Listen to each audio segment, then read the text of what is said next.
This video is sponsored by Card Kingdom. Go to cardkingdom.com for great deals on Magic products, including Ultimate Masters. Hello everyone, I'm Nitsuhone, and today I'm bringing you a bonus video. As you may know, when a standard legal set is fully spoiled, I do an in-depth limited review of it, painstakingly going over every single card in the set and saying how good I think it will be in the format. I don't quite do that with Masters sets, like Ultimate Masters, since most of us aren't going to be able to draft them a huge number of times, but I do like to do a few videos going over my impressions of these formats. Yesterday, you may have seen my MTG Top 10 that covered my picks for the biggest draft bombs. In this video, I'm going to talk about my picks for the best commons and uncommons, and tomorrow's video will go over the archetypes. So yeah, this video looks at the best commons and uncommons, specifically from the perspective of someone drafting the format or playing sealed. In these formats, commons and uncommons are what your deck is primarily going to be made up of, so knowing what the best ones are is pretty important. So here are my picks, starting with white. I think the third best white common is Wingsteed Rider. It has decent stats, it's basically a Windrake, maybe it's a little harder to cast, but adding Heroic to that is a big deal. Heroic is a heavily supported theme in this set. There are lots of auras, there's lots of combat tricks. Red and white together have a lot of Heroic, so do white and green. There are two different decks that can have a lot of Heroic, and that makes Wingsteed Rider even better than it would be sort of in a vacuum, but it's already a pretty good card. That said, I don't think it's the kind of card you really want to first pick, but it is a very good playable for your white deck. Next, I have Heliod's Pilgrim, which lets you search your library for an aura when it comes into play. It's essentially a 3-mana 1/2 that draws you a card that's always going to do something. Now, I say always, obviously sometimes your deck just won't have auras in it, and if that happens, it's obviously not very good. But there are a ton of auras in this set, both the kinds that can shut down your opponent's creatures and enhance your own, and because of that, Heliod's Pilgrim is pretty good. I don't think I would recommend first picking it, though this format does have a lot of powerful auras, but I do think it's another one of those very good playables for white, and one of the cards you're going to be happy to have in your deck most of the time you're playing white. I think the best white common is, well, it's an aura, and that's Faith's Fetters, which you can search up with Heliod's Pilgrim. We've seen Faith's Fetters a lot, between gaining you a bit of life and being able to shut down, by the way, basically any permanent. It doesn't just shut down creatures, even though that's what you should do 99% of the time, but you can even use it to shut down a Planeswalker and turn off all its activated abilities, which could come up. Granted, there are 2 Planeswalkers in this set, but hey, it could happen. But it's an incredibly powerful card. It's one you first pick. It has some extra synergy in this set that has some aura things going on like Heliod's Pilgrim. It's great. There aren't a lot of commons that are better than it is. Now let's move to white's uncommons. I think the third best white uncommon is Swift Reckoning. Last time we saw this, it kind of underperformed, but it was also in a format where decks were really fast, and only being able to kill tapped creatures wasn't always great. You wanted to be able to kill your opponent's blockers in that format, and this card just didn't do it. Sometimes it'll be an instant, and that obviously makes it a lot better because you don't actually have to get hit by your opponent's creature before you can cast it. You can kill it while it's attacking you. I do think it's a reasonable first pick. I may have it a little lower than I should just because I have such bad memories of it in Magic Origins. It could end up being a lot better here as long as the format isn't one where you really need white removal spells that can knock your opponent's creatures out of the way when they're blocking. I think the next best white uncommon is Emancipation Angel. Between being a 3-mana 3/3 with flying, which are great stats, and the fact that it actually has some nice synergy in that it allows you to return permanents to your hand, it's a pretty nice card. There are a lot of cards in this set that have into the battlefield abilities. You can return a creature that has Faith's Fetters on it, for example.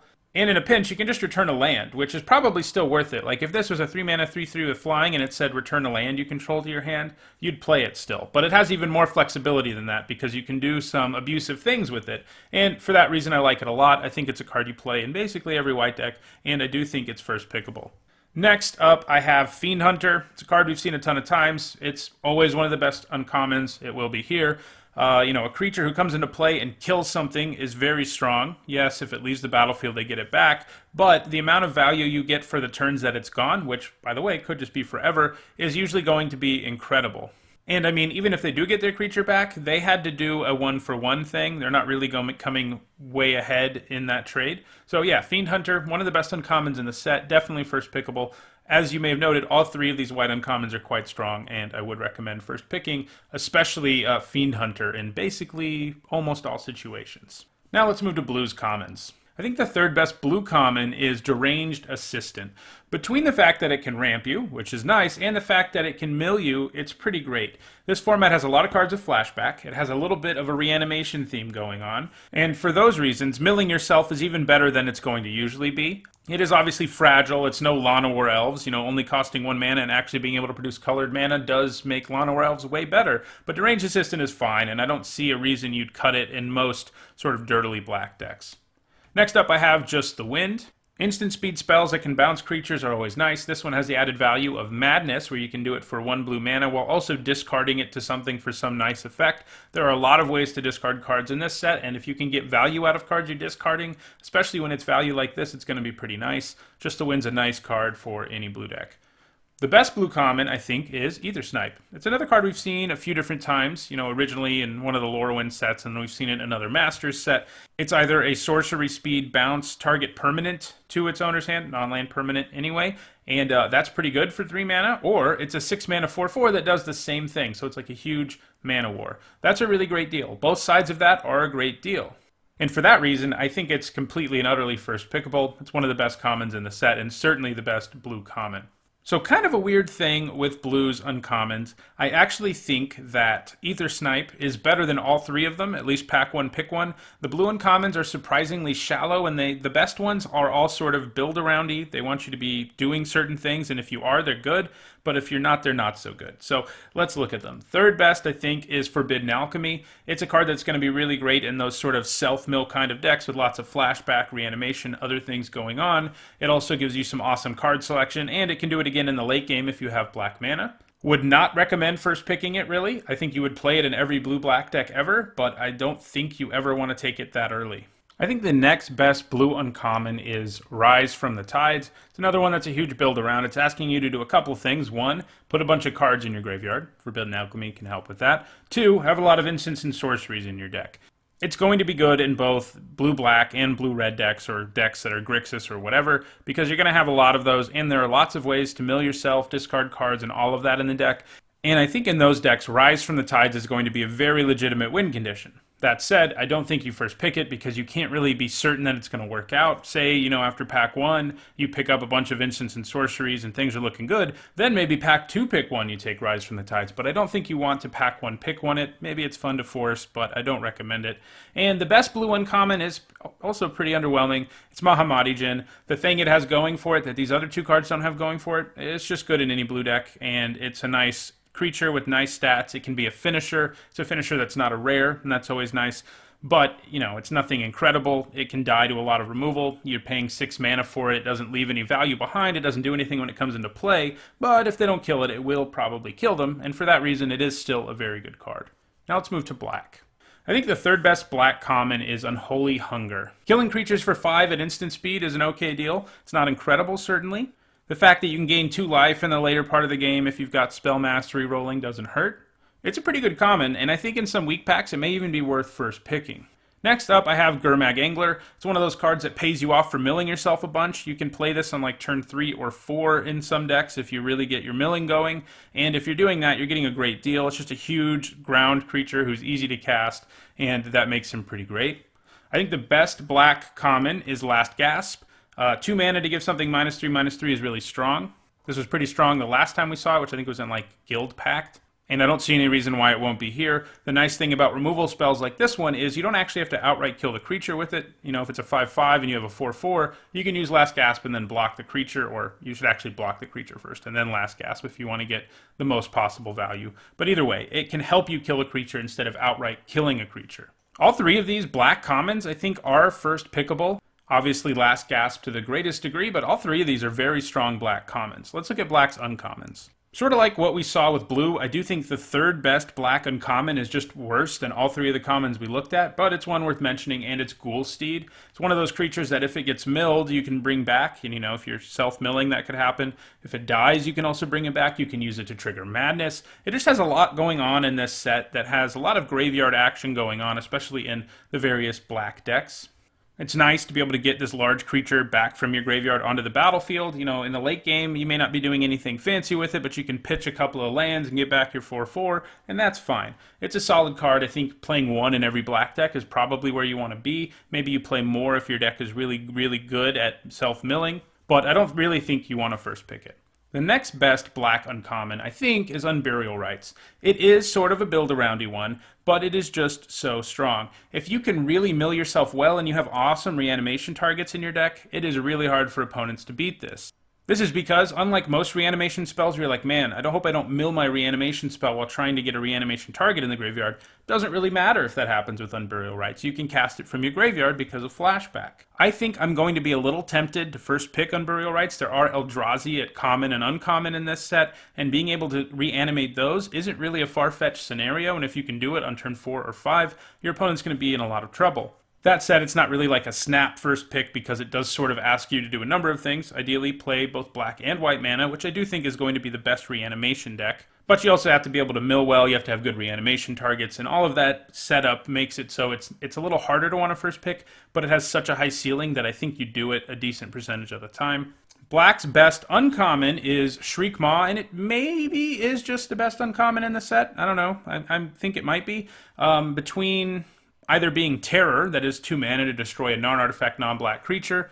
It's sorcery speed, but it's Terror, basically. And being a 5 mana 3/2 with Fear that kills an opponent's creature, again, non-black, non-artifact, that is pretty incredible. It's always going to be a 2-for-1. On top of that, it has an evasive ability. And on top of that, it has flexibility because you can cast it early. It's also a decent reanimation target. It doesn't get you excited like Eldrazi do, but you can evoke it early, then cast Unburial Rites on it later, and you just killed 2 creatures with 1 card. Granted, you know, you did use Unburial Rites, but it has flashback, so it doesn't count. Shriek Maw is one of the best uncommons in the set. It's also splashable. I think it's a pretty easy first pick. Sure, there are rares and mythics you take over it, but I'm not sure there's really an uncommon or common you do. Alright, now let's look at Red's commons. I think Red's third best common is Soul's Fire. This kind of card is always really powerful. It's not a fight card, make sure you realize that. It's a card that just does damage equal to your creature's power to any target. That means you can hit a player with it, which sometimes can give you the reach to kill them, but most of the time you're going to use it to kill an opponent's creature. It gets even better in this set because of all the heroic, so you're going to get a heroic trigger on top of getting to use Soul's Fire to kill something, and that's just awesome. So it's a removal spell, one that has some special synergy in the set.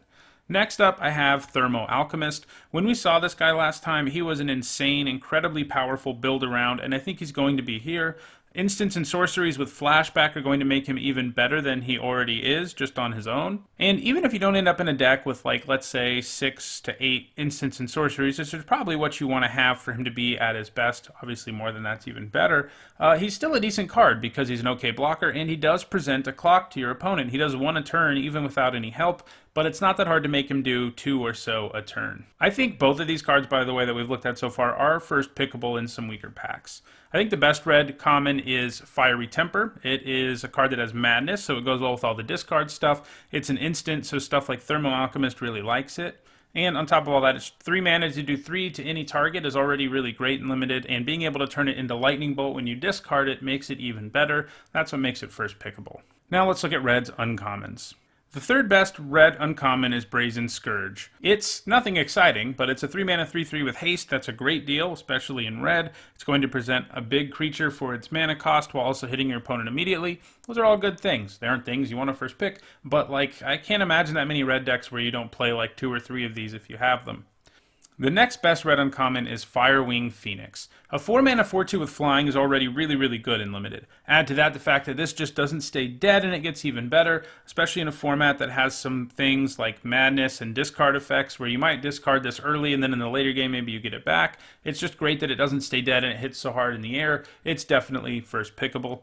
I think the best red uncommon, even though it's a bit of a build-around, is Young Pyromancer. It and Thermo Alchemist are going to be best friends. I hope I get to build a deck with like 2 of both of them. It'll be an insane deck because Young Pyromancer is completely nuts. A 2 mana 2/1, you know, that's barely playable and limited. But when you add to that the fact that he just shoots out red elemental tokens every time you play an instant or sorcery, and that is just incredible. Again, Gets even better in a world of flashback. I think he's completely first pickable. You do have to build around him a little bit, but in most red decks, as long as you're not Boros probably, you're going to have enough instants and sorceries to make him worth it, and you're going to have an incentive to really pick up a bunch of them if you have stuff like Young Pyromancer. Now, let's move to green.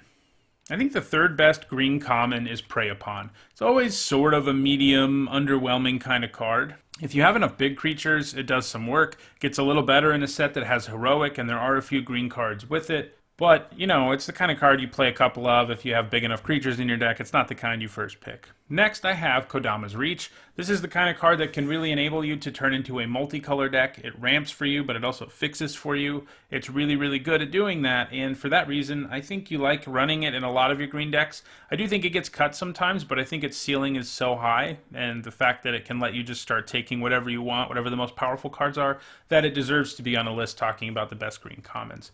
Green's very best common is Wild Mongrel, which is just incredibly powerful. Even in a set with zero madness going on, Wild Mongrel would be really good because it's a 2-mana 2/2 that your opponent always has to sort of respect, can suddenly get bigger. There's a threat of activation. Sometimes they just have to take it. Add to that the fact that this set is filled with madness. Green has some, red has a lot, blue has a lot, and black has some. And it gets even better. Also, the fact that it can let you throw reanimation targets in your graveyard doesn't hurt too much, though green's not going to be that good at reanimating. But even in the absence of all of that, it's a great card, and I think it's a first pickable common, and it's just a really great creature. Let's move to green's uncommons. I think the third best green uncommon is Travel Preparations. While it is effectively a gold card because it has a flashback cost that's white, it is really, really strong. It is potentially the best heroic enabler in the entire set because with one card and 4 mana you can get 4 heroic triggers. Now keep in mind if you just put 2 counters on one creature and then 2 counters on the same creature, you're only going to get 2 heroic triggers. But if you have 2 creatures in play that have heroic, you can get the full 4 triggers. Even without heroic and all that nonsense, it's really good though because it gives you such a huge boost for only 4 mana. +4/+4 for 4 is really strong. And for that reason, I do think it's first pickable. I do think, you know, you need to be taking like premium removal over it. There's a lot of cards you would take over it, but I think there are times where it's right to first pick this. Next, we have a card that's sort of a similar situation, and that's Spider Spawning. It is also effectively a gold card because of the fact that it has a flashback cost of another color. If you look back at the history of this card, you'll find that it is one of the best build-arounds that we've ever had in a limited format. And I think it has the potential to be that good here too. We've got cards with Dredge that can fill up the graveyard. You've got all kinds of other ways of milling yourself. It's probably going to be at its best in like a black-green or a Sultai deck that can just dredge and mill itself. The great thing about it is, even if this gets milled and it's your win condition, at least you can cast it for the flashback cost. Casting it both times is what can really give you a win, but it's really not that hard to make enough spider tokens that you just overwhelm your opponent. And for that reason, I think it is also first pickable, even to a greater extent than Travel Preparations is. I do think the best green uncommon is just a straight green card, and that's Eternal Witness. A 3-mana 2/1 that returns any card from your graveyard to your hand is incredibly strong. It's going to almost always be a 2-for-1. Being able to get back bombs, removal, whatever is really, really strong. And because of the fact that she's just good in literally any green deck, she does get picked by me anyway over Spider Spawning and Travel Preparations, which are both really strong in the right place. So that's the 5 colors. I do want to talk about a few gold cards, though, that are on the level of like first pickable, even though they are gold. So we're going to talk about those. So these aren't in any particular order. I just wanted to bring them up to make you aware of them. First up, we have Murderous Redcap. So it is sort of a gold card, but it's also sort of not. You can play it in any deck that has black in it and any deck that has red in it because of hybrid mana. I considered sort of putting it on both the red and the black list of best commons and uncommons, but I felt like that would be kind of lame. But it would be on both of those lists. It's first pickable. A 4-mana 2/2 that does 2 to something when it comes into play is great. Add Persist to that and it's incredible. It's going to be a 2-for-1 almost always, and sometimes it can be a 3-for-1, which is even better. Next, I want to talk about Kitchen Finks, which is also another hybrid mana creature with Persist. It doesn't give you quite as much value in terms of like 2-for-1s and stuff. Well, actually it does give you a 2-for-1, but it doesn't have the 3-for-1 potential. A 3-mana 3/2 that gains you 2 life and then comes back as a 2/1 and gains you 2 more life is going to give you a ton of value. It's good in aggressive decks, it's good in defensive decks, it's just a really great card, and it's first pickable over a lot of cards in this set. There's also War Leader's Helix, which is legitimately a gold card, but it is a nice removal spell. 4 damage to anything and 4 life for you is great. You can use it to finish your opponent. You can kill a lot of creatures with it. I think, I don't think it's quite as good as either Murderous Redcap or Kitchen Finks, mostly because those 2 cards can actually be played in monocolored decks. Well, not monocolored, but a large variety of decks, whereas War Leader's Helix needs red-white specifically. And there's also Vengeful Rebirth, which is the last one of these I want to talk about. It has a lot of potential.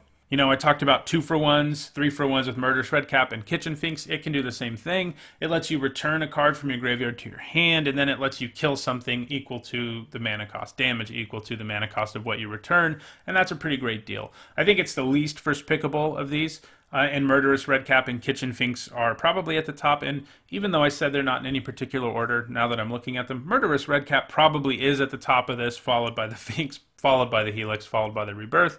But they're great gold cards to keep in mind. There are, of course, a lot of other great gold cards in this set as well, but they're not as good just sort of in a vacuum, so we don't have them here. If you want to see me talk about more cards and how they interact with each other and stuff, that's what the Archetype Guide will do tomorrow. If you enjoyed this video, don't forget to like it and share it so others can enjoy it too. If you want to make sure you catch future videos, including more videos on Ultimate Masters, as well as draft videos in the near future on Ultimate Masters, don't forget to subscribe and click on the bell icon to make sure you stay notified of new videos.